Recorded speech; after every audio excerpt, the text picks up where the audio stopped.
சிம்பிளாக இல்லை. இப்போ வர சீஃப் மினிஸ்டர் வந்து சிம்பிளாக இருக்க மாட்டார். ஒரு ஃப்ளோர் பூரா அவர் போனால் புக் பண்ண போகிறாரு. நம்ம நாட்டு பைசாவை பூரா காலி பண்ண போகிறாரு. அப்படி தானே சொல்ல வரீங்க? அவர் கேட்டபோதே சொல்லிட்டேன், சசிகலா வந்து முதல்ல இத்தனை பேரை கேண்டிடேட் நின்று ஓட்டை பிரித்ததே தப்பு. அப்போனா உங்களுக்கு விஜயகாந்த் பொண்டாட்டிக்கும் சசிகலாவுக்கு என்ன டிஃபரன்ஸு?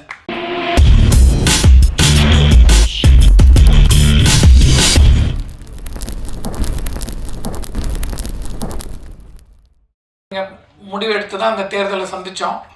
அந்த தேர்தல் சந்தித்த போது நல்ல வாக்கு கண்டிப்பாக வந்து என்னமோ ஒரு அலை அடித்தா கூட ஒரு ஒரு எந்த ஒரு இது இல்லாமல் நம்ம வந்து கிட்டத்தட்ட 1.25 கோடிக்கு மேலே எடப்பாடியோ யாரையோ நம்பி ரெட்டைலைங்கிற ஒரு இதுக்காக போட்டிருக்காங்க. அதனால் வந்து எந்த தலைமையை நம்ம ஒத்துக்கிட்டு போனோமோ அந்த தலைமையை நம்ம கண்டினியூ பண்ணால் கண்டிப்பாக ஜனங்களுக்கு வந்து ஒரு மாற்றம் தேவைங்கிற போது ஒரு அதிமுகங்கிறது இருக்குங்கிறது ஒரு பலமாக இருக்கும். ரெண்டாவது நம்ம வந்து நல்லது செஞ்சால் கண்டிப்பாக வர முடியும். அதை விட்டுட்டு அவசரப்பட்டு ரொம்ப யாருமே கூப்பிடாத போது நீங்களாக போய் அசிங்கப்பட்டு கட்சியும் அசிங்கப்படுத்தி ஒவ்வொருத்தரும், ஏன்னா ஏற்கனவே வந்து அம்மா ஜானகி அம்மா வந்து ரெட்டப்புறா சேவல் நின்ன போது அம்மா கட்சியை கொடுத்துட்டு திருப்பி எல்லாரும் போய் சேர்ந்த போது ரொம்ப நாள் ஆச்சு அது ஜெல் ஆகிறதுக்கு. எப்பவுமே வந்து ஒரு 2ஆம் பட்சமாகவும் இருந்தது. அதே மாதிரி இவங்க ஜெயலலிதா இறந்ததுக்கப்புறம் திருப்பியும் ஒரு பிரச்சனை வந்தபோது ஓபிஎஸ் தனியாக போனார், இவங்க தனியாக போனாங்க, அதெல்லாம் பிரச்சனையாச்சு. அதுக்கப்புறம் ரொம்ப நாள் அந்த இதாகி சரியாச்சு. முடிஞ்ச உடனே ஓபிஎஸ் வந்து தன்னுடைய செல்ஃபிஷ்னஸ்க்காக போய் எல்லாரையும் அம்போன்னு விட்டுட்டு அவர் போயிட்டார். அவர் வந்து ரொம்ப நியூசன்ஸாக இருந்து பார்ட்டியை வந்து ஸ்ப்ளிட் பண்ணணுங்கிறது அவருடைய எண்ணமாக இருந்தது. கடைசியில் அதை உண்மைங்கிறதும் நிரூபிச்சுட்டு அவர் போயிட்டார். இப்போ அதே மாதிரி திருப்பி இந்த சிவி சண்முகம் யாருங்கிறவர் இதுக்கு ஃபுல் அண்ட் ஃபுல் இந்த பார்ட்டியை ரெட்டைலைக்காக போய் கோர்ட்டு கேஸ் எல்லாம் போனாங்க. வேலுமணி எல்லாம் வந்து டெல்லிக்கெல்லாம் போனாங்க. இன்றைக்கி வந்து அவங்களே வந்து திருப்பியும் ரெட்டைலை முடுக்கினா கண்டிப்பாக ரெட்டைலைக்கு ஒரு கிடைக்கிறது ரொம்ப கஷ்டம். ஏன்னா இந்த மிந்தி மாதிரி இல்லை, இப்போ ரொம்ப வேறு மாதிரி போயிட்டுருக்கு. அதனால் தயவு செஞ்சு நம்ம வந்து 2ஆம் பட்சமாக மாறக்கூடாது. ஏன்னா ஒரு தடவை நம்ம வந்து இப்போது தாவேக்காவோ அவங்கள நம்பி நீங்கள் போகிறீங்கன்னா கண்டிப்பாக இந்த எம்எல்ஏ போஸ்டெல்லாம் வந்து நிச்சயமாக வந்து டிஸ்குவாலிஃபை பண்ணிவிடுவாங்க. பண்ணிட்டா உங்களுக்கு சீட்டு கொடுக்க மாட்டாங்க, தாவேக்கா தான் நிற்பாங்க. அப்போ நீங்கள் வந்து ரொம்ப கேவலப்பட்டு போவீங்க. நீங்கள் வந்து அசிங்கப்படுத்தி ஏடிஎம்கேவை கேவலப்படுத்துறதுல எங்களுக்கெல்லாம் ரொம்ப கஷ்டமாக இருக்குது. எல்லாமே வந்து உண்மையாக ஆசையாக ரெட்டைலைக்கு இருக்கிறவங்க இன்றைக்கும் இருக்காங்க. அது வந்து நிரூபணமும் ஆயிருக்கு. அதனால் தயவு செஞ்சு இந்த மாதிரி அவர் வந்து எல்லாரையும் நீக்கிறாருன்னு சொல்கிறார். இந்த நீக்க சொன்னதே வந்து இவங்க தான். ஃபுல் அண்ட் ஃபுல் ஓபிஎஸ் கூட கேஸ் நடத்தினது, மற்றவங்கெல்லாம் பண்ணது, அந்த மாதிரி சொல்லி இப்போ கடைசியில் வந்து ஸ்லீப்பர் செல்னு சொல்லி இப்போ இவங்க ஸ்லீப்பர் செல் மாதிரி ஆயிட்டாங்க. இது ரொம்ப அசிங்கமாக இருக்குது. தயவு செஞ்சு எல்லாருமே திருப்பி ஒன்றா சேருங்க. இல்லை எங்களுக்கு வேண்டான்னு சொல்லிட்டு நீங்கள் வெளியில் போங்க. பட் பொதுக்குழு செயற்குழு உறுப்பினர்கள்லாம் தயவு செஞ்சு ஒத்துமையாக இருக்கணும். பின்னாடி போகிறீங்கன்னா அவங்களுடைய கிட்ட வேலை செஞ்சவங்களாக இருந்தால் அவங்க போவாங்க. பட் ஆனால் கண்டிப்பாக நான் சொல்கிறேன், அவங்கள நம்பி போனீங்கன்னா, ஏன்னா எனக்கு நல்லா தெரியும் விஜயகாந்த் அவர்களோட கூட்டு வச்சாங்க, ஏடிஎம்கே கூட கூட்டு வச்சாங்க. அவங்கெல்லாம் ஒன்றா அண்ணன் தம்பியாக பழகிட்டு இருந்தாங்க. திடீர்னு பிரிஞ்ச போது ரொம்ப அவங்க மனசு கஷ்டப்பட்டதெல்லாம் நான் பார்த்துருக்கேன். அதனால் அந்த மாதிரி நமக்கு வந்து அந்த நிலைமை வரக்கூடாது. ஏற்கனவே 2-3 தடவை நம்ம அவஸ்தைப்பட்டிருக்கோம். அந்த மாதிரி தயவு செஞ்சு வராதிங்க. ரெட்டை இல்லைங்கிறது முக்கியம். எம்ஜிஆருடைய கட்சி நிறைய பேர் தியாகம் ஜானகிம்மா வந்து ஒரு எதிர்பார்ப்பும் இல்லாமல் கொடுத்துட்டு போனாங்க. அதுக்கப்புறம் இவர் சொல்கிற மாதிரி 96 ஒரு பெரிய தோல்வி வரும்போது எல்லாரும் அப்பவும் செதறி ஓடுனாங்க. இதே வந்து தனியாக ஒரு குரூப் பண்ணாங்க, எல்லாம் பண்ணாங்க, கடைசியில் திரும்பி வந்துட்டாங்க. ஏன்னா வந்து அந்த அம்மாவுக்கு கொஞ்சம் ஆளுமை இருந்தது, அதனால திருப்பி கொண்டு வர முடிஞ்சுது. ஆனால் இப்போ இருக்கிற நிலைமை வந்து இவர் எவ்வளோதான் ஆளுமை இருந்தாலும் இப்போ வேறு மாதிரி அது இது பண்ணிக்கிட்டு இருக்காங்க. அதுக்கு வந்து கொஞ்சம் ப்ரீதிங் டைம் இருந்தால் நம்ம கண்டிப்பாக உள்ளாட்சி தேர்தலில் வந்து நல்ல ஃபுல் பலத்தோடு நம்ம வர முடியும். ஜனங்க பார்த்துக்கிட்டு இருக்காங்க. புதுசாக ஒருத்தர் வந்திருக்காரு, அவர் என்ன பண்ண போகிறாருங்கிறது எதிர்பார்ப்போடு இருக்காங்க. அதில் வந்து நல்லா பண்ணாங்கன்னா அவங்களுக்கு இருந்துட்டு போட்டோம். அதே அவங்க தவறு பண்ணும்போது ஒரு மாற்றுன்னு வரும்போது கண்டிப்பாக ஏடிஎம்கேக்கு ஒரு நல்ல சான்ஸ் இருக்குது. அதை தயவு செஞ்சு நீங்கள் மிஸ் பண்ணாதீங்க. மிஸ் பண்ணிங்கன்னா once and for all ADMK முடிஞ்சு போயிடும். யாரும் அந்த கட்சி போய்டு இந்த கட்சி போய்டுன்னு சொல்லிட்டு கடைசியில் நம்ம குத்துற மாதிரி ஆயிடுச்சு. தயவு செஞ்சு அந்த மாதிரி வேலுமணியோ ஒவ்வொரு சண்முகமோ பேசுறச்செல்லாம் வந்து எங்களுக்கு ரொம்ப கிட்டத்தட்ட அதாவது நத்தம் விஸ்வநாதன்லாம் வந்து இவர் சொல்ல சொல்ல அவர் பேசுகிறாரு. இவர் சட்டசபையில் பின்னாடி ஓடி போய் டாக்டர் விஜயபாஸ்கர் போய் என்னமோ ஒன்றும் தெரியாமல் இப்போ அவர்கிட்ட போய் கேட்டு வராரு. அந்த மாதிரிலாம் நான் பார்த்ததே இல்லை சட்டசபையில் வந்து ஒரு 20 வருஷம் 30 வருஷமாக. முன்னாடி எப்படி நடந்தது எனக்கு தெரியாது. இந்த காலகட்டத்தில் இந்த மாதிரிலாம் ஏடிஎம்கேக்காரங்க அப்படி பிஹேவ் பண்ணி நான் பார்த்ததே கிடையாது. தப்பாக போகுது, ரொம்ப நல்லா இல்லை. நாங்கள்லாம் வந்து ரொம்ப வருத்தப்படுறோம். ரெட்டையில் ஏடிஎம்கே நல்லா ஸ்ட்ராங்காக வரும்ன்ற நம்பிக்கை இருக்குது. அதோடைய பாசிட்டிவ்னஸ் தான் வந்துக்கிட்டு இருக்கு. அந்த சமயத்தில் இவங்க வந்து தேவையில்லாமல் யாரோ புதுசாக ஒரு இவங்க வந்தாங்க, அவங்க பின்னாடி இவங்கெல்லாம் கூட சேர்ந்துக்கிட்டு போகிறாங்க. நிச்சயமாக வந்து அவங்களுக்கெல்லாம் எம்எல்ஏ போஸ்ட் போகும். போனால் அவங்கள வந்து ரொம்ப கேவலமாக நடத்துவாங்க. அவங்க கூட போகிறவங்க திருப்பி நாங்கள்லாம் வந்து ரொம்ப பார்த்துருக்கோம். திடீர்னு ஓபிஎஸ் கூட இன்றைக்கி விட்டுட்டு போனதுக்கப்புறம் அவங்கெல்லாம் எம்ஜிஆர் பக்தர்கள்லாம் எவ்வளோ வருத்தப்படுறாங்க. இந்த மாதிரி எங்களுக்கு மரியாதையே இல்லை, நாங்கள் என்ன பண்ணுறது, யார் கூட போகிறதுன்னு தெரியாமல் அவங்கெல்லாம் செதற மாதிரி போயிட்டுருக்க போது கூட அவங்களுக்கு மனசு இல்லாமல் அப்படியே நிற்கிறாங்க. அந்த மாதிரி ஒரு உண்மையாக இருக்கிறவங்கள தயவு செஞ்சு நீங்கள் விட்டு கொடுக்காதீங்க ப்ளீஸ். தேங்க்யூ.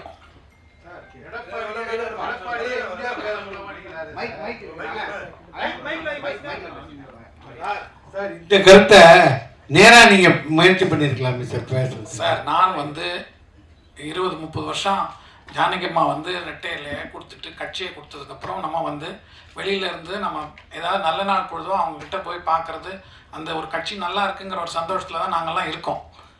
அதனால் எங்களுக்கு வந்து நேராக போய் பேசுகிறதுல வந்து அது அபிப்பிராயம் இல்லை. நாங்கள் எங்களுடைய கோரிக்கை தான் வைக்கிறோமே தவிர அது முடிவெடுக்க வேண்டியது இப்போ அவங்க தான் தலைமை. அதனால் அவங்கக்கிட்ட நம்ம கோரிக்கை தான் வைக்க முடியும். இல்லை சார், எடப்பாடியே எந்த இடத்துலையும் எம்ஜிஆர் பேரே சொல்ல மாட்டேங்கிறாரு. அவங்க எம்ஜிஆர் பக்தர்களை மதிக்கவே மாட்டேங்கிறாரு. எம்ஜிஆர் பேரை சொன்னா தானே சார் அவருக்கு இன்னமும் ஒரு புகழ் அடையலாம் சார். அது வந்து நீங்கள் வந்து பேசி ஒருத்தர் அவங்களுடைய செல்ஃபிஷ்னஸ்க்காக சொல்கிறாங்களே தவிர எம்ஜிஆர் பக்தர்கள் எல்லாம் ஒன்றா தான் இருக்காங்க. அவங்க இருக்காங்க, தொண்டெல்லாம் அதிமுகவில் அப்படியே தான் இருக்கான். ஆனால் தலைவர் வந்து அவர் பேரை சொல்லி அவர் பேரை சொன்னாதானே சார் இன்னும் அதிகமாகும் சார். அவங்க முழுக்க எடப்பாடியார் வந்து ஜெயலலிதா அம்மாவுடைய இதில் தான் வந்திருக்காரு. ஏன்னா அவர் அவங்களுடைய ஆளுமையை தான் பார்த்துருக்காரு. அவங்க இது பண்ணி தான் பண்ணியிருக்காங்க. அவங்க எப்படி போர்ட்ரேட் பண்ணியிருக்காங்களோ அந்த மாதிரி தான் இவரும் பண்ணுறாரு. ஆனால் எம்ஜிஆரை வந்து அவர் மதிக்காமல் இல்லை. ஜானகி அம்மாவுக்கே 100ஆண்டு விழா வந்து ரொம்ப சிறப்பாக எடுத்து பண்ணாங்க. அதனால் அது மாதிரி மதிக்கலைங்கிறதுக்கு மீடியாவில் வந்து எப்பவுமே ஒரு இது பண்ணும்போது தன்னை வந்து அடுத்த லெவலுக்கு போர்ட்ரேட் பண்ணும்போது கொஞ்சம் இதாக தான் இருக்குமே தவிர, பட் உண்மையிலேயே நல்ல பாசத்தோடு தான் எங்கேயாவது ஒரு இதாக நல்ல நாள் பொழுதாக இருந்தால் அவங்கள போய் மீட் பண்ணுறதுக்கோ இல்லை அவங்க ஆசையாக பேசுகிறதுக்கோ ஒரு எம்ஜிஆர் மேலே ஒரு மரியாதை வச்சு தான் இருக்காங்க. சரி சார், இதுக்கு பின்னாடி பிஜேபி இருக்குன்னு நினைக்கிறீங்களா சார்? இது வந்து நம்மளுக்குள்ளே தான் குத்திக்கிறோமே தவிர, நீங்கள் இத்தனை வருஷமாக இவங்க வேலுமணியோ நத்தம் விஸ்வநாதனோ இவங்கெல்லாம் வந்து பெரிய அரசியலில் இருக்காங்க. அவங்களுக்கு தான் மண்டையில் மசாலா வேணுமே தவிர இன்னொருத்தர் மேலே நீங்கள் குறை சொல்கிறதுல ஒன்றுமே கிடையாது.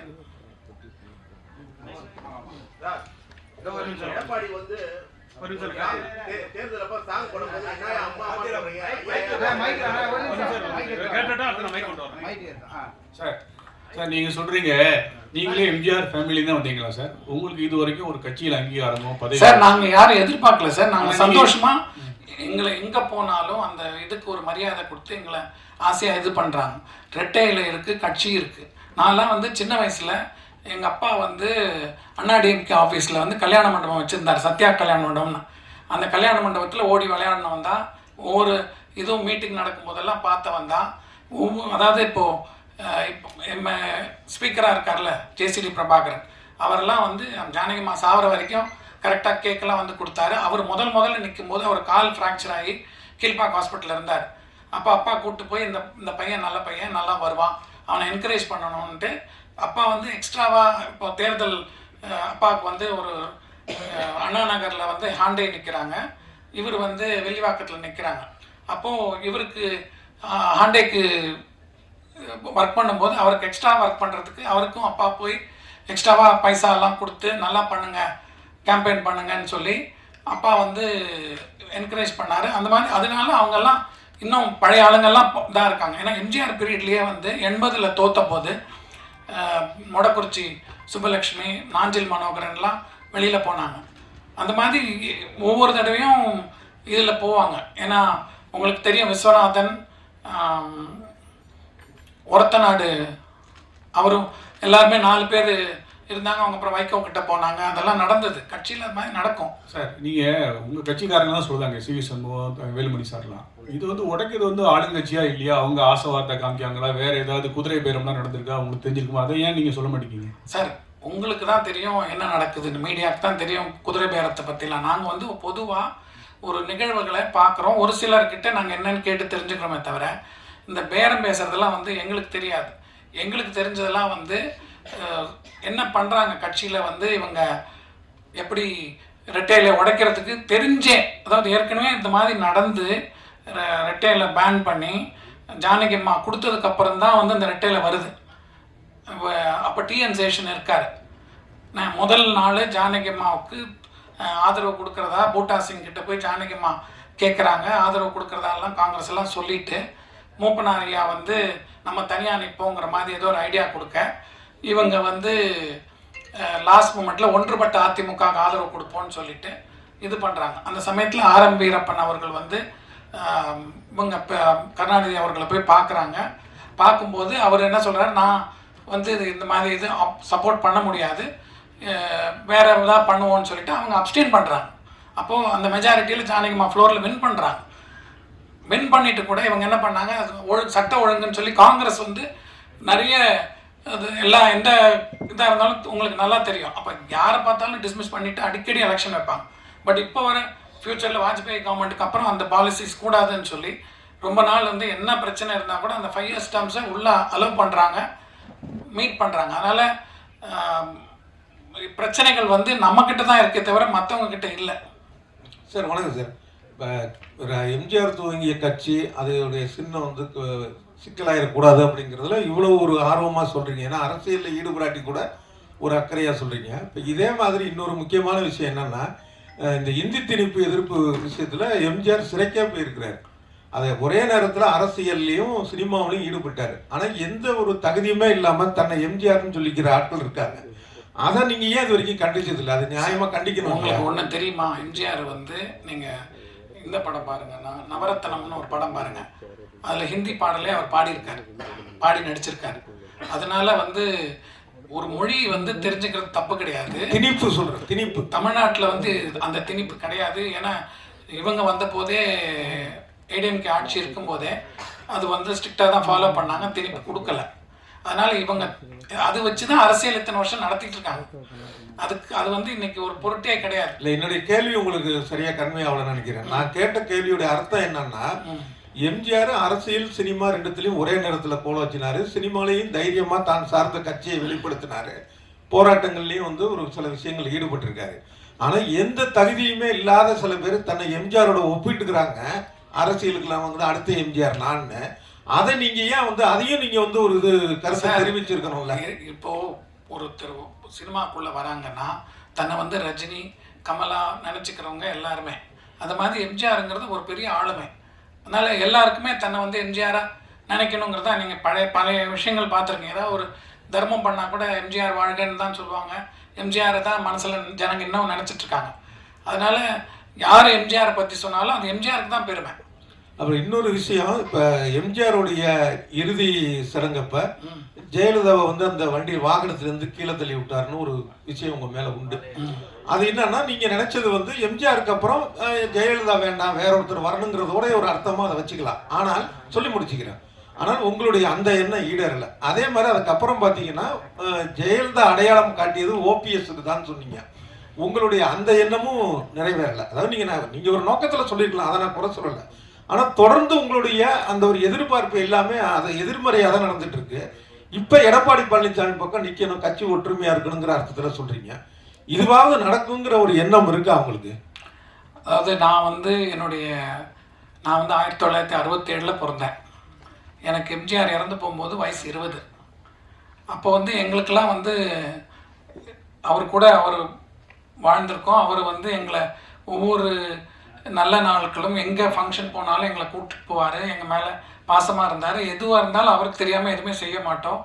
அவருடைய ஆசையாகவே இருப்போம். இது வந்து நீங்கள் அன்னைக்கு பிரச்சனை என்ன நடந்ததுன்னா, அந்த அம்மா வந்து நானே வந்து நக்கீரன் செகண்ட் இஷ்யூவில் பாருங்கள் என்னோடய பேட்டி இருக்கும். என்ன நான் அது வந்து எனக்கும் அந்த அம்மாவுக்கும் அரசியலோ எதுவுமே கிடையாது. என்ன ஒரு சாதாரண ஒரு அந்த வீட்டில் ஒரு குடும்பத்தில் எங்கள் மாமா அவர் வந்து இறந்து போகிறாரு. அவர் வந்து ஒரு கௌரவமாக பண்ணுற சமயத்தில் இவங்க ஏறி மிதிக்கும் போது அதை வந்து நாங்கள் சின்ன பையன் போனான். ஐ வாஸ் ஒன்லி 20 years தான். அப்போ என்னுடைய கோவத்தை நான் வெளிப்பாடு காண்றேன். அதுக்கப்புறம் வந்து அந்த பிரச்சனை அதோட முடிஞ்சு போயிடுது. என்ன அதுக்கு அவங்களும் பெரிய அந்த ஒரு ஒரு 2-3 வருஷம் அந்த ப்ராப்ளம் இருந்து அதோட அவங்களும் மறந்துட்டாங்க. நான் இது பண்ணிட்டாங்க. ஜானகிம்மா இறந்த போது கூட முதல் நாளாக அவங்க தான் வந்தாங்க தோட்டத்துக்கு. வந்தபோது கூட நானும் அவங்களும் ஒன்றா தான் நின்றுட்டு இருந்தோம். வந்து பார்த்துட்டு தான் போனாங்க. அதனால் அவங்களுக்கும் எனக்கும் பிரச்சனையே கிடையாது. அது வந்து சொல்லிகிட்டே வராங்க. அதே மாதிரி ஓபிஎஸ் வந்து எனக்கு வந்து அந்த சமயத்தில் யாருமே தெரியாது. கட்சியில் எடப்பாடிங்கிற ஒரு உருவமே எங்களுக்கு தெரியாது. என்ன அப்போது இந்த ஓபிஎஸ் வந்து 2 தடவை 3 தடவை அவங்க சான்ஸ் கொடுத்துருக்காங்க. அதனால் அவர் கண்டினியூ ஆகட்டுமே, அவர் சிஎம்மாக இருக்கார், அப்படி கண்டினியூ ஆகட்டுமேங்கிறது தான் ஆதரவு கொடுத்தோம். அதுக்கப்புறம் அவருக்கே எதிர்ப்பாக ஈரோடு தேர்தலெல்லாம் நானே பேசியிருக்கேன். இந்த மாதிரி கட்சியை உடைக்கிறவங்களாம் எங்களுக்கு வேண்டாம் தான் சொல்லியிருக்கோமே தவிர நாங்கள் வந்து இவர் வரக்கூடாது அவர் வரக்கூடாது நாங்கள் நினைக்கல. எங்களுக்கு வந்து ரெட்டையில் இருக்கணும், கட்சி இருக்கணும், கட்சி ஒத்துமையாக இருக்கணும். அந்த எம்ஜிஆருடைய ஃபோர்ஸஸ் வந்து இன்னும் ஆசையாக இருக்காங்க. நல்லது செய்யுங்க, யார் வேணால் வாங்க, அவ்வளோதான். சார், அரசியலில் உங்கள் கருத்து சொன்னீங்க. சீமாவை பொறுத்த வரைக்கும் உங்களோட அடுத்த கட்ட திட்டம் என்ன? நான் வந்து I'm now going to be 59 years நடந்துகிட்ருக்கு. ஏதாவது சான்ஸ் தானாக வந்தால் நானே பண்ணுவேனே தவிர நான் வந்து முடிஞ்ச வரைக்கும் போகிறதில்ல. ஏன்னா எங்களுக்கு வந்து அந்த ஃபேமிலி பேக்ரவுண்ட்னா உங்களுக்கு சினிமா பற்றி தெரியும். போனோடனே என்ன சார் ஏதாவது ஃபைனான்ஸ் பண்ணுறீங்களா, படம் எடுக்கிறீங்களா, ஃபஸ்ட்டு போடும்போது நம்மளை போட்டுருவாங்க. அதுக்கப்புறம் படம் வந்து பெரிய கம்பெனியாக இருந்தால் அது மூவ் ஆகும். நம்மளை வந்து ரொம்ப நாளுக்கு அப்புறம் தேடி வரும்போது சின்ன கம்பெனிஸ் வரும்போது நம்மளை ஃபைனான்ஸ் பண்ணுறியான்னு சொல்லி ஃபோர்ஸ் பண்ணுவாங்க. அப்போ நமக்கே ஒரு அந்த ப்ரெஷர் வரும். அதனால் நான் வந்தால் செய்வேன், இல்லைன்னா நான் செய்ய மாட்டேன்.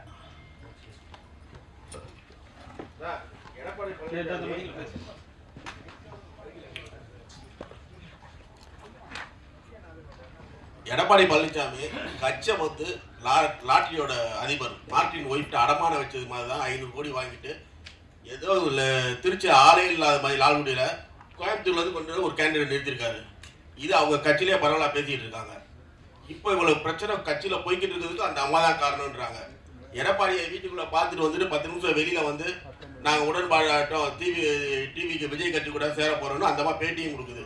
ஏன் உள்ளது எடப்பாடி வந்து வேணாம்னு சொல்ல வேண்டியதானே? யாரோ பேட்டி கொடுக்குறது ஏன் இப்படி கொடுக்குறேன்னு கேட்குறாரு. ஏன் இந்த அம்மா மட்டும் சொல்ல மாட்டாரு? வாங்கின காசு காண்டியா? நீங்கள் சொல்கிற வந்து எல்லா கட்சியுமே தேர்தல் நிதி வாங்கியிருக்காங்க. அதனால் இவங்க வாங்கினாங்க அவங்க வாங்கினாங்கங்கிறது நீங்கள் சொன்னீங்கன்னா அது சரியாக வராது. ஏன்னா மற்ற கட்சியிலையும் இந்த ஃபேமிலி இருக்குது. அதனால் எல்லா கட்சியிலையும் அவங்க இருக்காங்க. அதனால் அதுக்கும் இதுக்கும் சம்மந்தமே கிடையாது. இது வந்து கட்சியை அவங்க உடைப்பாங்கங்கிறது தப்பு தான். அவங்க கொண்டு போய் உள்ளே விட்டது லாஸ்ட் மூமெண்ட்டில் கொடுத்தது தப்பு தான். அது வந்து வேலுமணி அவங்க தான் கூட்டு போய் விட்டாங்கங்கிறாங்க. அதனால தான் இன்றைக்கி நம்ம கஷ்டப்படுறோம். சரி, எடப்பாடி வந்து கட்சியில் ரொம்ப நல்லவர், அவருக்கு கொடுக்கலாம் சொல்றீங்க. நல்லவர் நான் சொல்லலை, நல்லவர் நான் சொல்ல வரல. அவர் வந்து இந்த தேர்தலுக்கு அந்த 4 வருஷம் முதல்ல அவர் வரும்போது அவர் ஆட்சியில் அமரும் போது அவர் மெஜாரிட்டியோடு தான் இருந்தார்.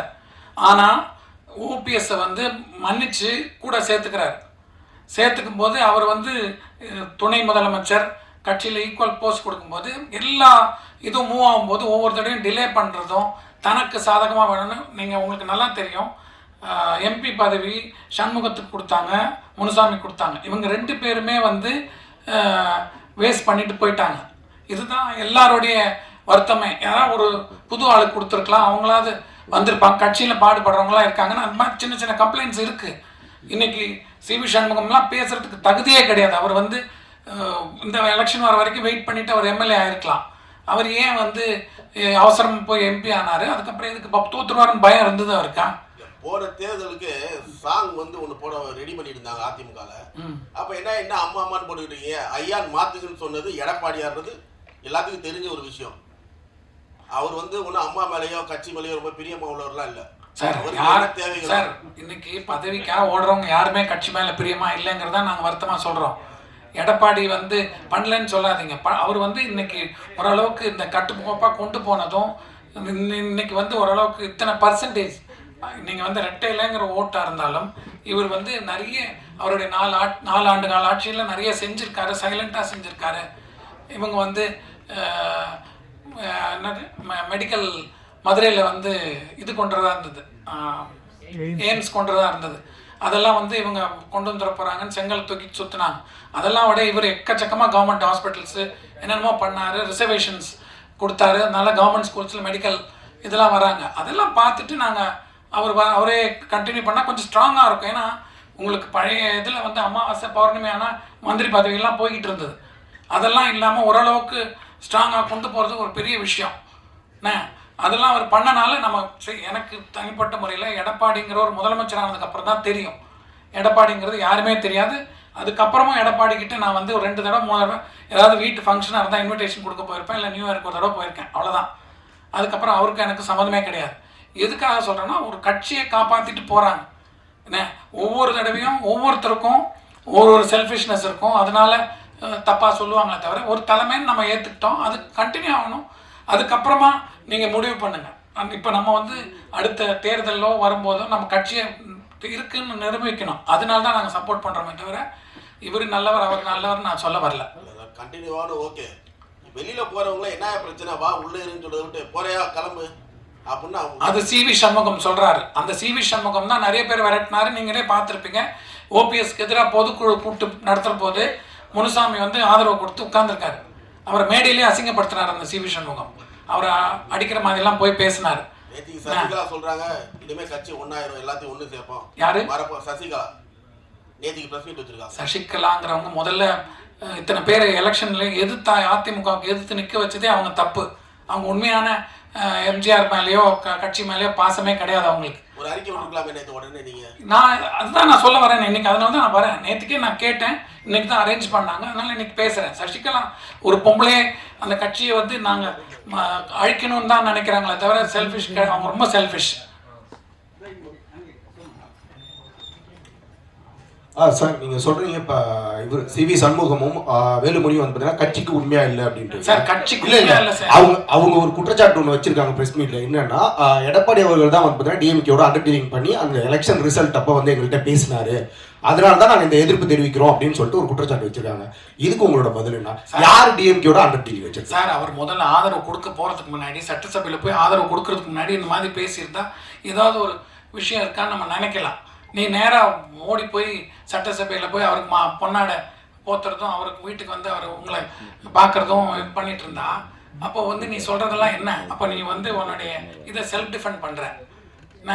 அதனால அவர் முதல்ல அதை சொல்லிட்டு அப்புறமா போய் ஆதரவு கொடுத்துருக்கணுமே தவிர நேராக போய் அவர் வீட்டில் இவர் போகிறாரு, இவங்க சொல்கிற மாதிரி என்னென்னமோ போகுது, அதுக்கப்புறம் இவர் போய் பொன்னாடை போத்துறாரு. அதுக்கு பண்ணுறதுக்கு அவர் சொல்கிறதுல என்ன டிஃபென்ஸ் இருக்குது? அது இல்லாமல் அவங்க சொல்கிறாங்க அவருக்கு பவர் இல்லை, இவருக்கு பவர் இல்லை, பழைய டேட் போட்டு கையெழுத்து போட்டு இவங்க பேசிக்கிட்டு இருக்காங்க.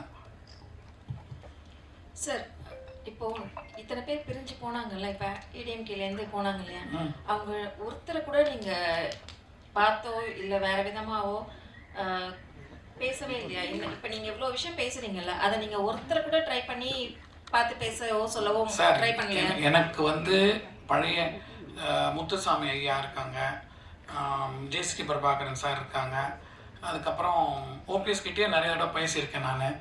எல்லாருக்கிட்டையும் நம்ம வந்து அரசியல் வந்து அவங்ககிட்ட பேசும்போது அவங்களுடைய நிலைப்பாடை சொல்லுவாங்க.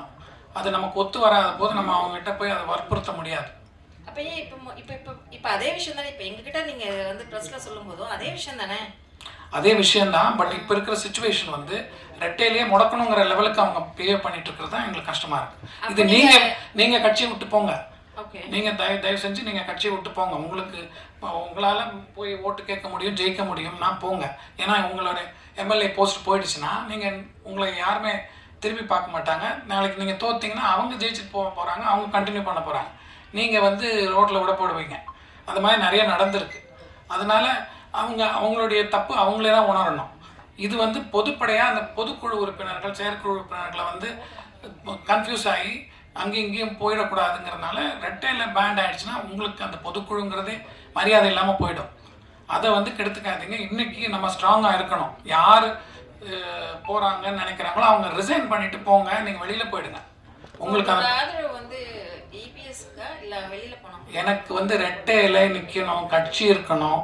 இன்னைக்கு யார் பொதுக்குழுவில் பொதுச் செயலாளராக நீங்கள் எல்லாம் சேர்ந்து யார் தங்கமணி இவர் வெளியே போனவங்க எல்லாரும் வெளியே போனாங்கன்னா எலெக்ஷனுக்கு முன்னாடி என்ன இருந்தது, யார் வந்து கையெழுத்து போட்டாங்க உனக்கு MLA சீட்டுக்கு கேண்டிடேட்டாக நிற்கிறதுக்கு, அந்த இது நம்ம அடுத்த ஒரு 6 மாதத்துக்கு நம்ம என்ன நடக்குது, இப்போ ரூலிங் பார்ட்டி என்ன பண்ண போகிறாங்கங்கிறத பார்க்குற வரைக்குமாவது நம்ம ஒத்துமையாக இருக்கணும். உங்களோட கான்டாக்ட் பர்சன் ஒருத்தவங்க யாராவது இருக்காங்களாங்க? உங்களுக்குன்னு ஒரு கான்டாக்ட் பர்சன் இருப்பாங்கல்ல? யாருமே இல்லையா? ஒருத்தர் கூட இல்லையா? எனக்கு எல்லாருமே கான்டாக்ட் பர்சன் சார். எல்லா கட்சியிலும் எல்லாருமே நீங்க அப்ப நேர்ல பார்த்து ஒரு விஷயத்தை கன்வே பண்ண முடியாத விஷயத்தை இப்ப பிரஸ்ல சொல்லி பொதுப்படையா ஒரு விஷயத்தை சார், இது நான் சொல்றது வந்து நீங்க எதிர்பார்க்கறீங்க. எனக்கு வந்து எல்லாமே எம்ஜிஆருடைய பக்தர்கள்லாம் வந்து கட்சி ஒத்துமையா இருக்கணும்னு விரும்புறாங்க. பொதுக்குழு செயற்குழு உறுப்பினர்கள் வந்து யார பொதுச் செயலாளரை இப்போ தேர்ந்தெடுத்திருக்காங்களோ அவங்களுக்கு கூட இருக்கணும். இல்லைன்னா நம்ம கட்சி இனிமே once and for all finish வரத்துக்கு சான்ஸே கிடையாது. இதை வந்து அவங்க தப்பு பண்ணாங்கன்னா நீங்கள் முடிச்சு போச்சு. இப்போ நீங்கள் போகிறது வந்து ஏதோ அந்த 5 நிமிஷம் உங்களுக்கு கிடைக்கிற சுகத்துக்காக போகிறீங்கிற மாதிரி தான். அதுக்கப்புறம் பின்னாடி லைஃப் லாங் அந்த ADMKங்கிறதே உங்களால தான் டிஸ்ட்ராய் ஆகிடுச்சுங்கிற சாபம் வரமும். அது பண்ணாதீங்க, வேண்டாம். இத்தனை வருஷம் இல்லாம இப்ப திடீர்னு நீங்க இந்த மாதிரி வந்து சார் இன்னைக்கு தான் தேர்தல் முடிஞ்சது, இப்போ தான் அந்த பிரச்சனை வருது. பிரச்சனை வரும்போது தான் நாங்கள் பேச முடியும். வணக்கம் சார். இப்போ அந்த வாக்கெடுப்பில் வாக்கு எண்ணிக்கை நடந்துட்டு இருந்த நேரத்தில் இப்போ தாவேக்கு கொஞ்சம் கூடுதல் இடம் வர்ற நேரத்தில் முதல்ல சொன்ன டிவியில் வந்து ஒருவேளை வந்து அதிமுக சார்பில் எடப்பாடியும் பாமகவும் அதிமுக கூட்டணி ஆட்சி அமைச்சு திமுக வந்து வெளியிலேருந்து ஆதரவு தருவதுக்கு கூட ஒரு வாய்ப்பு வரலாம்னு அதுக்கப்புறம் சில தொலைக்காட்சிகள் இதை சொன்னேன். ஆனால் அதற்கான முயற்சிகள்லாம் நடந்ததா ஒரு பேச்சு இப்போ இருக்குது. CV சண்முகம் கூட சொல்லியிருக்கிறாரு. அப்படி நடந்திருந்தால் நீங்கள் ஆதரிச்சிருப்பீங்களா? திமுக ஆதரவோடு அதிமுக அரசு அமைகிற மாதிரியானது நடந்திருந்தால் நீங்கள் அதை ஆதரிச்சிருப்பீங்களா? அதிமுகங்கிறது வந்து நான் சின்ன வயசுலேருந்தே வந்து எங்களுக்கு கருணாநிதி அப்படிங்கிற ஒரு பிம்பம் வந்து பிடிக்கவே பிடிக்காது. என்ன எங்கள் அப்பாவெல்லாம் அவர் ரொம்ப ஆசையாக எந்த காலத்துலேயுமே எங்கள் அப்பா பேர் சொல்லி கூப்பிடுவார், மணின்னு சொல்லுவார். அவர் ஜானகியம்மா இறந்ததுக்கப்புறம் அவர் முதலமைச்சர் ஆகும்போது எங்கள் அப்பாவை எல்லா ஃபங்க்ஷனுக்கும் கூப்பிடுவார். எங்கள் அப்பா மேலே பாசமாக இருப்பார், எல்லாமே இருக்கும். இருந்தால் கூட நான் வந்து எங்களுக்கு சின்ன வயசுலேருந்தே எங்களுக்கு ஒரு இது என்னென்னா இதுதான் அப்படிங்கிற மனசில் இருப்போம். கண்டிப்பாக வந்து அவங்கக்கிட்ட எல்லாருக்கிட்டையும் எங்கள் ஃப்ரெண்ட்ஷிப் இருக்குது. எல்லாருமே எங்கிட்ட ஆசையாக பேசுவாங்க, நானும் எல்லாருக்கிட்டையும் பேசுவேன். பட் ஆனால் கடைசியில் போய் நிற்கிறது வந்து ரெட்டைலைக்கு தான். இப்போ எம்ஜிஆர் இருந்தப்போ இருந்த அதிமுக இப்போ இல்லை, கருணாநிதி இருந்தப்போ இருந்த திமுக இப்போ இல்லை. அடுத்தடுத்த மனிதர்கள் வந்துட்டாங்க, சின்னம் கட்சி இதெல்லாம் தனியாக. அப்போ இன்னும் அந்த மாதிரியான ஒரு முரண்பாடு இல்லை ஒரு பகை உணர்வு தேவையா? பகை உணர்வு தேவையாங்கிறது வந்து இந்த 5 வருஷம் அவங்க திமுக ஆட்சி நடந்திருக்கு. அப்போது வந்து ADMKங்கிறது வந்து ஒரு எதிர்கட்சியாக செயல்பட்டுருக்காங்க. என்ன அதனால் ஒவ்வொருத்தரும் அந்த பழைய 72 கட்சியில் இருக்கிறவங்கலாம் எவ்வளோ கஷ்டப்பட்டாங்கங்கிறது எங்களுக்கு கண்கூட நானே பார்த்துருக்கேன். அதனால் எங்களோட மைண்ட் செட் வந்து எப்பவுமே வந்து உங்களுக்கு நல்லா தெரியும். சுலோச்சனா சம்பத் அம்மா வந்து நாங்கள்லாம் ஜானகி அம்மா கூட டெய்லி ஒரு நாள் விட்டு ஒரு நாள் வந்து எம்ஜிஆர் இறந்ததுக்கப்புறம் அவங்க வந்து அவங்க கூட வந்து வீட்டில் பாய் போட்டு கீழே படுத்திருப்பாங்க. நாங்கள் என்ன இவ்வளோ பெரிய ஆள். அவங்க தான் வந்து அவங்க வீட்டுக்காரர் தான் வந்து DMKக்கு வந்து முதல்ல இதாக வர வேண்டியவர். அவங்களே வந்து எங்கள் கூட குழந்தைங்கள ஒருத்தராக வந்து விளையாடிக்கிட்டு வந்து படுத்திருப்பாங்க. அவங்க வந்து அதிமுகவில் இருக்கும்போது அவங்க பையன் இளங்கோவுடைய கல்யாணத்துக்கு இவங்க போகல. அப்போ வந்து அந்த ஆளுமைக்கு கட்டுப்பட்டு அவங்க இருந்தாங்க. அதே மாதிரி உங்களுக்கு இவர் தெரியும், ஸ்ரீவில்லிபுத்தூர் தாமரக்கனி, அவருடைய இறப்புக்கு அவருடைய பையன் போகல. அவர் மந்திரியா இருந்தார். தமிழ்ச்செல்வனா இன்னும் ஒரு பேர், இன்ப தமிழ்ச்செல்வன். தன்னுடைய பையனை தம்பிதுரை வந்து தன்னுடைய மகள் திருமணத்துக்கு போலேன்னா சம்பந்தி மாற்று கட்சியை சேர்ந்தவர் அப்படிங்கிறதுனால. இதேதான். ஆனா இதெல்லாம் வந்து ஒரு நாகரிகமான விஷயம் நினைக்கிறீங்களா? இல்லை, எம்ஜிஆர் இருக்கும்போதே அது நடந்ததுங்க. எம்ஜிஆர் இருக்கும்போது கே வந்து ஒரு இதில் போய் கல்யாணம் பண்ணியிருக்கான். அவங்க சொந்தத்தில் ஏதோ கல்யாணம் பண்ணிட்டு அந்த கல்யாணத்துக்கு கூப்பிட்றாரு. எம்ஜிஆருக்கு அப்போ உடல்நிலை சரியில்லாத நேரம். எம்ஜிஆர் வந்து அன்னைக்கு உடம்பு சரியில்லை, வரமாட்டாருங்கிற மாதிரி சொல்லிட்டு அவர் பாம்குரோ வழியாகவே, அவர் ராமாவரத்துலேருந்து கிளம்பி மவுண்ட் ரோடு வழியாக போகலாம், பாம்குரோ வழியாகவே போய் உட்லண்ட்ஸில் போய் இவங்க கல்யாணத்தில் அட்டன் பண்ணாங்க, நளினி அவங்க கல்யாணத்துக்கு அட்டன் பண்ணார். அதனால வந்து அது அந்த தலைமையோடைய அவங்க இஷ்டம், அது நம்ம ஒன்றும் சொல்ல முடியாது. சார், சிவி சண்முகம் சார் வந்து முதலமைச்சர் ஸ்டாலின் சார் பார்க்கறதுக்கு முன்னாடி ஒரு சோஃபா ஒன்று போச்சு. அது பெருசா பேச பொருளா எல்லாருமே சொல்றாங்க. இல்ல சார், நான் சொல்றேன், சோஃபா ஒன்று போச்சு.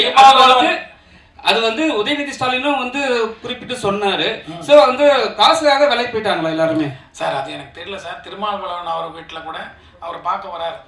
வரும்போது மழை கொட்டுது, அந்த அவசரத்தில் கூட சோஃபா உள்ளே போயிட்டு இருந்தது. அதெல்லாம் நாங்கள்லாம் பார்த்து சிரித்தோம். நாங்கள் உங்களை மாதிரி நாங்களும் பப்ளிக்கில் பார்த்து கமெண்ட் அடிக்கலாமே தவிர எல்லார் வீட்டுக்கும் சோஃபா போகிறது நாங்களும் பார்த்தோம், நாங்களும் சிரித்தோம். அது வந்து என்ன ஒரிஜினல் போச்சா டூப்ளிகேட் போய் இன்றைக்கி டிவியில் பார்த்துட்டு இருக்கும்போது திருமாவளவன் ஐயா சொல்கிறாங்க, நான் முன்னாடியே ஆர்டர் பண்ணேன், அது அந்த நேரத்தில் உள்ளே வந்துங்க, நீங்கள் டிவி பார்க்கலாம், அதுதான் சொன்னாங்க. அதனால் இது வந்து நான் உங்களை மாதிரி ஊடகம் மூலமாக பார்க்குறது தான். இப்போ வந்து எடப்பாடியார் வந்து எல்லாத்துக்கும் அட்ஜஸ்ட் பண்ணி போகிற ஆள், சரிங்களா? யார் என்ன சொன்னாலும் கேட்டுக்கிறாரு. ஆனால் வந்து ஆளுமை ஜாஸ்தி, சரிங்களா? இது மாதிரி ஒரு விஷயத்தில் வந்து வரும்போது அவரை வந்து இவ்வளோ நெருக்கடி கொடுத்து சரியா தவறா? கண்டிப்பாக தவறுங்க. எல்லாருமே நாங்கள் ஏடிஎம்கேங்கிறது ஒரு சாலிடான பார்ட்டி, அதுக்கு ஒரு லீடர்னு ஒருத்தர் செலக்ட் பண்ணியாச்சு. அது வந்து நம்ம இப்போ இந்த இக்கட்டான நிலைமையில் நம்ம ஸ்ட்ராங்காக நின்னாதான் அந்த பார்ட்டிக்கு வந்து ஒரு எல்லாருமே உங்களுக்கு நல்லா தெரியும், ஒரு மாற்று வேணும்னா ஏடிஎம்கே தான். அந்த மாற்றுக்கு ஒரு தலைமை இருந்துக்கிட்டு இருக்கும்போது அது ஒரு சப்போர்ட் பண்ணி போகணும். எல்லாருமே கண்டினியூஸாக எடப்பாடியே வந்து இன்னொரு 50 வருஷம் இருப்பாரோ இல்லை அவர் உயிரோடு இருப்பாரோங்கிறது கூட தெரியாது. அவருக்கும் உடம்பு வயசாகிடுச்சு, எல்லாம் நடந்துட்டுருக்கு. அதனால் அடுத்த தலைமை வரும், அதுபோல் அதுக்கேற்ற மாதிரி நம்ம பிளெண்ட் ஆகி போவோம். இன்றைக்கி இந்த சுச்சுவேஷனில் கொலாப்ஸ் பண்ணுறதுல நல்லா இல்லைங்கிறதுனால தான் நாங்கள் வரோம். சார், இப்போ வந்து டிவிகேக்கு சப்போர்ட் பண்ணாங்க சிவி சண்முகம், சரிங்களா? இன்னும் 5 வருட காலத்துக்கு பிறகு அதிமுக ஒரு கட்சி இருக்குமா இருக்காதா? ஏன்னா இப்போ வந்து இவங்க டோட்டலாக பிரிஞ்சு போயிட்டாங்கன்னா அடுத்த வந்து சார் அவங்களே ஜெயிக்க மாட்டாங்க சார், அவங்களே காணாமல் போயிடுவாங்க. சிவி சண்முகம்ங்கிறது அவருடைய உண்மை கலர். அவர் எம்பி போஸ்டர் ரிசைன் பண்ணுறாரு, எம்எல்ஏ இது பண்ணுறாரு, அவரே காணாமல் போயிடுவார். எங்களை மாதிரி எம்ஜிஆர் இது சோத்த தின்னவங்க, இல்லைன்னா எம்ஜிஆர் மேலே பாசமாக இருக்கிறவங்க, எம்ஜிஆர் மன்றத்தில் இருக்கிறவங்க, அப்புறம் அந்த குடும்பத்தில் இருக்கிறவங்க இருக்காங்களே. இப்போ நானே என் வீட்டில் நான் வந்து என் பையன்கிட்ட இந்த எலெக்ஷனில் இப்படி இருக்கேடா பக்கத்தில், நான் வந்து தேர்தலுக்காக வெயிட் பண்ணி தேர்தலில் ஓட்டு போட்டுட்டு அன்னைக்கு சாயங்காலம் நான் ஒரு முக்கியமான இதுக்காக நான் லண்டன் கிளம்புறேன். நான் போகும்போது என் பக்கத்து சீட்டில் பாம்பேலேருந்து 2 பசங்க, ஒரு யங்ஸ்டர்ஸ், பெரம்பூர் தொகுதியில் சேர்ந்த ஒரு பொண்ணு ஒரு பையன், வேற ஏதோ ஒரு 2 பேர் வேற வேற ஆளுங்க. அதே மாதிரி இன்னொருத்தர் அந்த பக்கம் ஒரு முஸ்லீம் ஃபேமிலி உட்காந்துருக்காங்க. இவங்ககிட்ட சும்மா ஜாஸ்தியாக பேசும்போது அவங்க சொன்னாங்க, நாங்கள் எங்கள் அப்பா வந்து இந்த பொண்ணு சொல்கிறான் ஏரோஸ்டர்ஸ் லீவ் போட்டு வந்திருக்கா, அவன் சொல்கிறான் எங்கள் அப்பா வந்து திமுக பரம்பரை திமுக, ஆனால் நான் வந்து இவருக்கு ஓட்டு போடுறேங்கிற மாதிரி வரா. அதே மாதிரி அந்த இவர்கிட்ட கேட்குறேன், இஸ்லாமிய சகோதரர் அவர் ஒய்ஃபோட போகிறாங்க, அப்போ கேட்குறேன் இல்லை திமுக தான் வரணுங்கிற மாதிரி பேசுகிறாங்க. அதனால் கருத்துக்கள் வந்து அந்த மாதிரி நிறைய இருக்கும். ஒரு தகவலுக்காக சொல்கிறேன், ஜெயலலிதா உயிரோடு இருந்த வரைக்கும் குடியரசுத் தலைவர் மாளிகையில் போய் அவரை சந்திக்க போனாலும் இவருக்கான ஒரு சோபா முன்னாடி அங்கே போகும். அப்படி நடந்தது, ஒரு தகவலுக்காக சொல்கிறேன். அப்போ நீங்கள் வந்து சிம்பிளாக இல்லை. இப்போ வர சீஃப் மினிஸ்டர் வந்து சிம்பிளாக இருக்க மாட்டார். ஒரு ஃப்ளோர் பூரா அவர் போனால் புக் பண்ண போகிறாரு, நம்ம நாட்டு பைசாவை பூரா காலி பண்ண போகிறாரு. அப்படி தானே சொல்ல வரீங்க? அதான் நானும் அந்த தகவல் சொல்கிறேன். அப்போ சிம்பிளான மாற்றம் கிடையாது. இது வந்து 50 வண்டி போகும், சோஃபா போகும், அப்புறம் நம்ம நம்பிக்கை போட்டவங்களுக்கெல்லாம் நாம சாத்திட்டு போவாங்க. சார், இப்போ நீங்கள் சொன்னீங்க சிவி சண்முகம் வேலுமணி இவங்களாம் வெளியில் வந்துட்டாங்க அப்படின்னா கண்டிப்பாக அவங்களுக்கு வேல்யூ இருக்காது அப்படின்னீங்க. இதுவே வந்து போன ஆட்சியில் வந்து பார்த்தீங்கன்னா ஓபிஎஸ் அவர்கள் அதிமுக சார்ந்து ஒரு விஷயம் பதிவிடும் போது எடப்பாடி அவர்கள்லேருந்து எல்லாருமே குரல் கொடுத்தாங்க. அதிமுக சார்ந்து எந்த ஒரு கருத்தும் நீங்க பதிவிடக்கூடாது அப்படின்னு சொல்லிட்டு அவங்களுக்கு அகெயின்ஸ்டா குரல் கொடுத்தாங்க. ஆனா இன்னைக்கு சட்டசபையில எடப்பாடி அவர்கள் வந்து பாத்தீங்கன்னா தாவேக்காவுக்கு வந்து ஆதரவு தெரிவிக்கல. அதே வந்து பாத்தீங்கன்னா சிவி சண்முகம், வேலுமணி இவங்கெல்லாம் வந்து பார்த்தீங்கன்னா அதே சட்டசபையில உள்ள இருந்துகிட்டு ஆதரவு தெரிவிச்சு ஒரு கும்பல் நிக்கிறாங்க.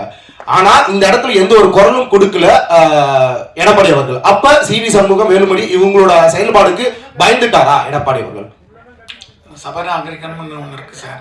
உங்கள் கட்சி ஆளே திடீர்னு பிஹேவ் பண்ணும்போது அவருக்கு வந்து எக்ஸ்பீரியன்ஸ் இருக்கிறனால அவர் காமாக இருக்காரே தவிர, சிவி சண்முகம் நீங்களே பார்த்துருப்பீங்க டிவியில் பிஹேவ் பண்ணுறதும், விஜயபாஸ்கர் ஓடுறதும், அப்போது அந்த சீப் பிஹேவியர் பண்ணும்போது இவரும் அதுக்கு ஈக்குவலாக போய் பண்ணால், அப்போ நீங்கள் வந்து ஒரு சீஃப் மினிஸ்டராக பார்த்தவருடைய டெக்காரமை வந்து கெடுக்கிற மாதிரி ஆகிடும்.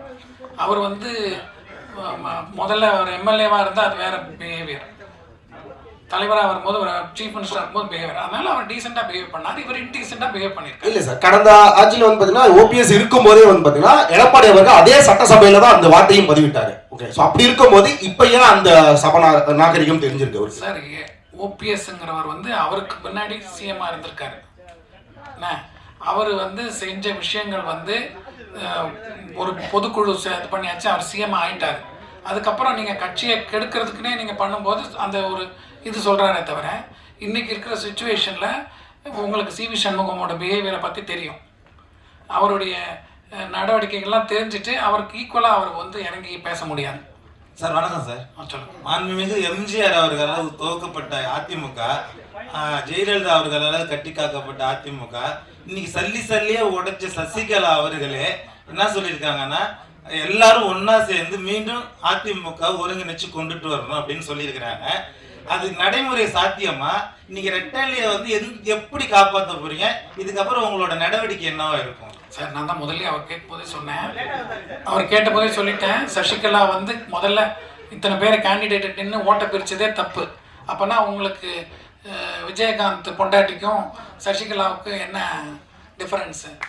உங்களுக்கு என்ன காசு கிடைக்குதோ, என்ன சீட் கிடைக்குதோ அங்கங்கே ஓடுற மாதிரி போயிட்டு இருந்தாங்கன்னா, அப்போது சசிகலா வந்து ஆப்போசிட்டில் இருக்கிறவனுக்கு நீங்கள் ஆதரவாக செஞ்சீங்கன்னா, அப்போ நீங்கள் என்ன ஒன்றுபட்டது? இப்போது இவரும் சொல்கிறது மாதிரி தானே இருக்குது. சண்முகம் வந்து தொட்டிலும் ஆட்டி விட்டுட்டு புள்ளையும் கிள்ளி விட்டுட்டு அழறது பேசுறதில்ல, என்ன நியாயம் இருக்குன்ற அது மாதிரி இந்த அம்மாவும் ஒதுக்கப்பட்டவங்க. இவங்க வேண்டான்னு முடிவு பண்ணிட்டாங்க. என்ன ஆனானப்பட்ட தினகரனே அவ்வளோ இருந்த போது அவர் இப்போ கூட இருக்கார். என்ன சந்தர்ப்ப சூழ்நிலையில் போயிட்டாங்க, அவரும் அண்டர்ஸ்டாண்ட் பண்ணிக்கிட்டார், அட்ஜஸ்ட் பண்ணி தானே போனாங்க. அதனால் ஓரளவுக்கு ஒரு ஸ்ட்ரென்த்து கிடச்சதில்ல. அது அந்தம்மா வந்து பேசாமல் இருந்திருந்தா ஜெயிச்சிருக்கலாமே. அப்புறம் நீங்கள் பேசுனீங்கன்னா அது ஒரு வேலிடு பாயிண்ட்டாக இருக்கும். நீங்கள் எல்லா தப்பும் பண்ணிவிட்டு இப்போது சுச்சுவேஷனில் போய் நான் ரொம்ப பெரிய இது பேசுகிறேங்கிற மாதிரி பேசுனா அது நல்லா இல்லை.